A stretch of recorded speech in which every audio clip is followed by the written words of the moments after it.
decades of experience from ICMR and IN. And in our vision document, we have identified nutrition as an economic multiplier, but we still grapple with issues of anemia and stunting. So we look forward to hearing from ma'am regarding some inputs that would be helpful in our vision policy. Thank you. Thank you very much, Honorable Health Minister, Honorable Principal Secretary Health, and all the dignitaries on the dais, and the dignitaries in the audience. Namaste. Thank you very much for this opportunity. As Madam said, nutrition is the biggest economic driver, and nothing can be truer than this. Because we know that when people are well nourished, they'll be more productive. They will be. If we invest in people and if we improve their nutritional status, we are building human capital. Because investment in infrastructure are not enough if the people are not healthy and well nourished. So the good health and nutrition starts very early in life. There has been a lot of focus on the first 1,000 days, but I believe that it should be starting even before pregnancy.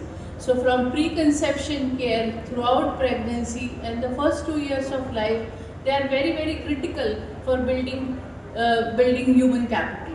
We know that India has made tremendous economic progress over the last few decades, but our indicators in terms of our nutritional status, say the undernutrition in children or anemia prevalence or undernutrition in some of the vulnerable groups of pregnant women, lactating women, still remain very, very stagnant, because the answers are multidimensional, because nutrition solutions are much beyond food supplementation. If we say a stunted child, it is not just that the child is getting inadequate food. The child lives in an impoverished environment where there is not enough access to water, sanitation, hygiene. There is not enough care. The mother doesn't have enough time to devote to the child because she goes to work. The food which is given to the child is very monotonous. There is lack of diversity. Human body requires not just rice and basic staples, but we require a diverse diet which includes fruits, vegetables, milk products, eggs, as well as other sources of food to make it a very, very balanced diet. National Institute of Nutrition has given dietary guidelines which guide individuals, which provide evidence-based, authentic guidance for individuals about healthy life.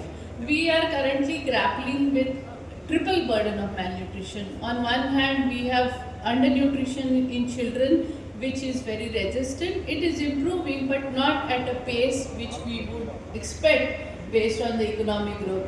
On the other hand, anemia also is a recalcitrant problem, and we are currently facing the newer challenge of rising obesity, not just in adults, but in also adolescents. We are seeing even more rapid rise of obesity in rural and urban slums, and this is becoming very, very difficult for our health systems to address the double burden of malnutrition at the same time.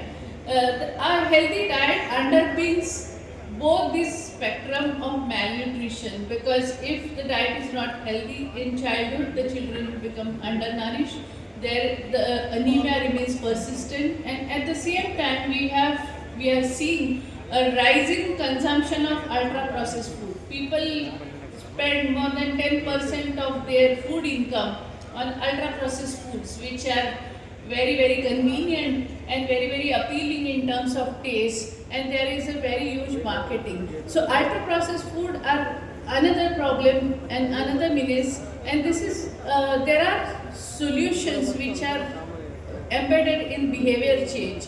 But we find that behavior change is the hardest thing. Knowledge does not translate into healthy behaviors, and we need very, very strong focus. And there is data which shows that investment in nutrition has very high returns on investment. If you spend $1 on the nutrition of children, young children and pregnant mothers, you get like more than $20 in return. So returns on investment are very high, but it takes long and it requires patience.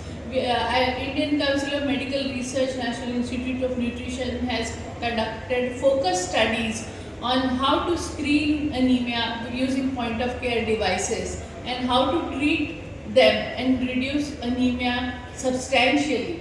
We are now providing technical support to the World Bank, who will be doing Telangana Swasth program, where the focus will be on enhancing, strengthening the screen and treat approach for anemia reduction. And we believe that I think if we focus our energies and if we work in an integrated manner, because it is not just giving iron supplements which is going to address the problem of anemia. Anemia is related to not just unhealthy diets but also inadequate water sanitation hygiene, access to health care. So we require integrated solutions. There have been studies which have shown that when we have these interventions in an integrated manner, in a